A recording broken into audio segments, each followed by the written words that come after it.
mais uma vez, a Câmara dos Deputados abre suas portas virtuais para discutir projetos de interesse da sociedade. É que hoje a Agência Câmara de Notícias promove, logo mais às 10 horas, um chat com a deputada Jo Moraes, do PCdoB Mineiro, sobre o projeto que permite a inclusão de parceiro homossexual entre os dependentes de servidor público da União para possibilitar o recebimento de pensão ou de segurado do Instituto Nacional de Seguro Social. Algo que, em certa medida, já vem sendo praticado pela Justiça, mas que precisa ganhar, para dar mais segurança jurídica, um aspecto na lei, uma fixação na lei. Por isso, essa proposta que altera a Lei de Benefícios da Previdência Social. E a deputada Jo Moraes é relatora do projeto. Ela, na Comissão de Seguridade Social, está na linha conosco e nos dá outras informações. Muito bom dia, deputada Jo Moraes. Um prazer tê-la conosco aqui na Rádio Câmara. Bom dia, Lincoln. Bom dia, Gabriele. Bom dia aos ouvintes da Rádio Câmara. Deputada, me corrija se eu estiver errado, mas é isso mesmo, né? O INSS já tem pago alguns benefícios por terem sido concedidas, acho que inicialmente na Justiça, e depois o INSS acabou acatando isso como um padrão, não é? Por medida administrativa, sem dúvida, Lincoln. Hoje o INSS já paga a mais de 1.700 dependentes a pensão, exatamente a partir de uma medida administrativa consequente das decisões judiciais que foram tomadas.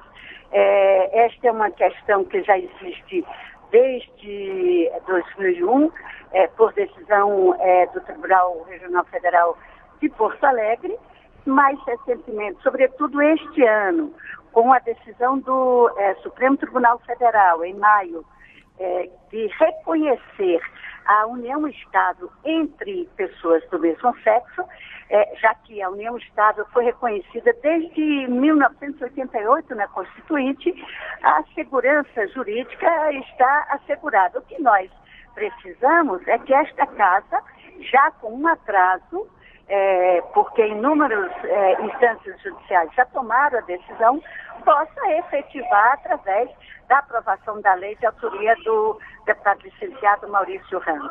Pois é, deputado, o que seria necessário, assim, em primeira mão, para imediatamente o parceiro homossexual passar a ter direito ao benefício? Apenas ter esse documento da união estável? Evidentemente que ele tem que requisitar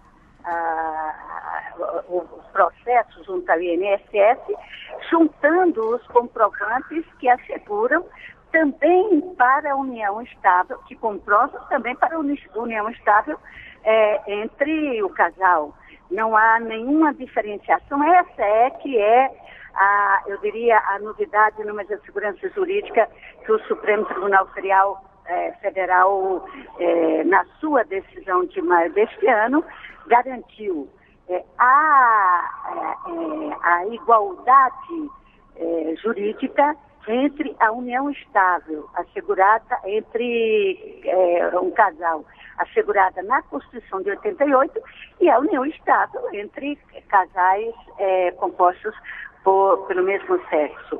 Eu acredito que o IBGE avançou quando fez um levantamento e hoje tem registrado, pelo censo do IBGE, 60 mil casais de relação homoafetiva. Claro que isso é um índice ainda, eu diria, rebaixado, porque muitas pessoas têm constrangimento de revelar sua condição. Uhum. Aí está a decisão do IBGE de pesquisar acerca dos casais de relação homoafetiva.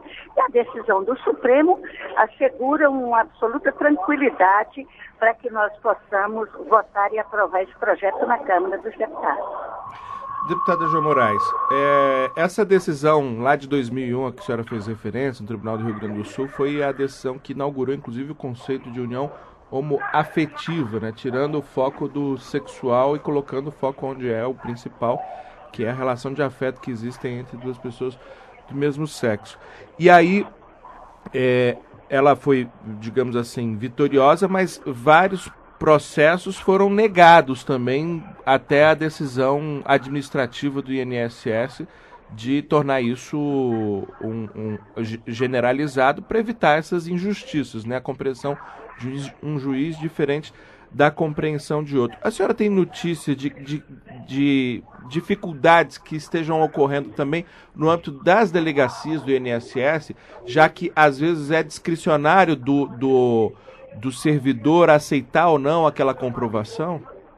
Olha, eu acredito que, em primeiro lugar, a decisão administrativa do INSS se deu no ano passado, em 2010, padronizou ou orientou o servidor do INSS no sentido de superar essas decisões discricionárias. Mas eu acho que o aspecto mais importante foi o julgamento por parte do ministro Celso Mello de uma decisão de um juiz de Goiânia que, mesmo depois do reconhecimento pelo Supremo da união estável entre casais do mesmo sexo, ele negou a regulamentação, a legitimação dessa solicitação. O Supremo, através da decisão do ministro Celso Mello, derrubou essa decisão do juiz de Goiás, o que assegurou uma legitimidade, eu diria, absolutamente estabelecida no país. Como diz o ministro Celso Mello, a democracia constitucional não pode ser questionada através de decisões de instâncias inferiores.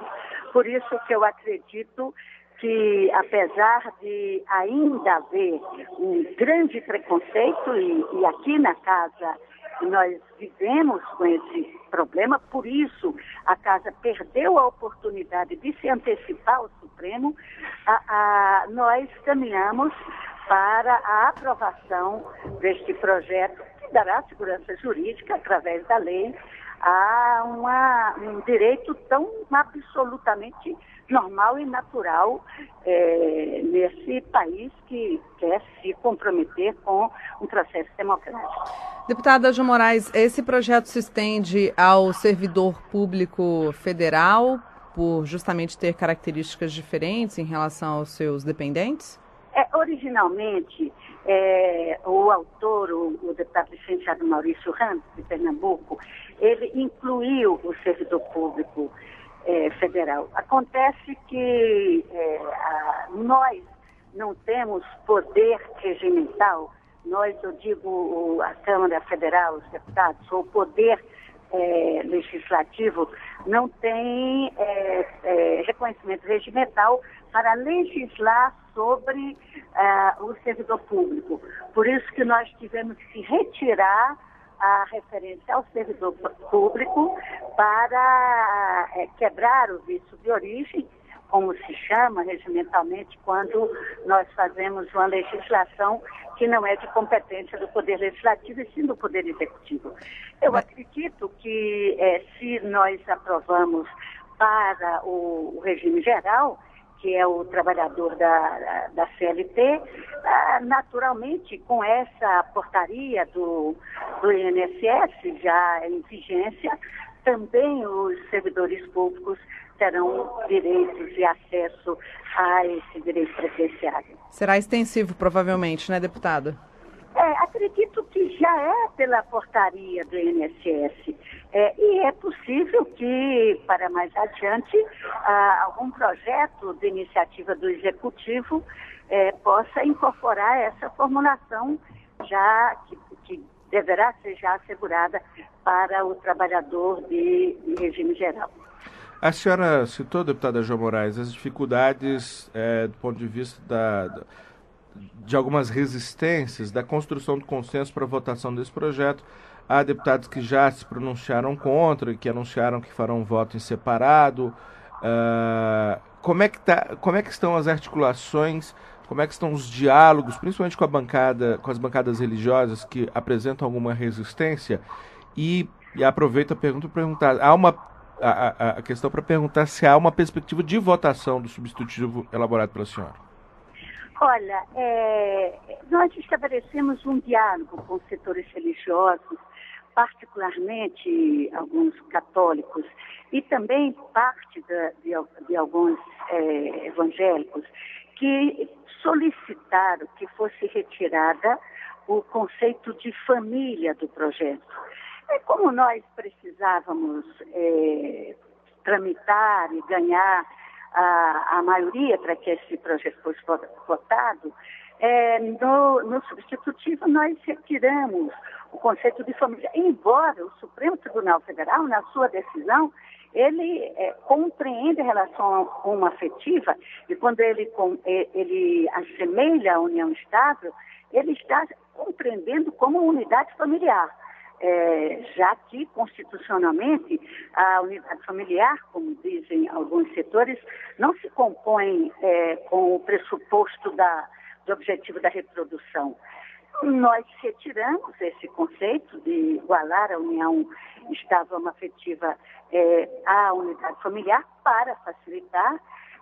Fizemos um substitutivo, conseguimos o apoio de setores evangélicos, como a deputada Benedita da Silva, que é evangélica, setores católicos, como o deputado Padre João, e nós acreditamos, já está na pauta da Comissão de Seguridade, deve ser apreciada e, pelo que nós sentimos, deverá ser aprovada. Não em consenso, porque já tem 3 votos em separados, mas com uma maioria que compreende que a sociedade brasileira tem que garantir direitos previdenciários a todo e qualquer trabalhador, a todo e qualquer ser humano, independente das suas escolhas religiosas, políticas, de orientação sexual, de raça, cor ou qualquer coisa.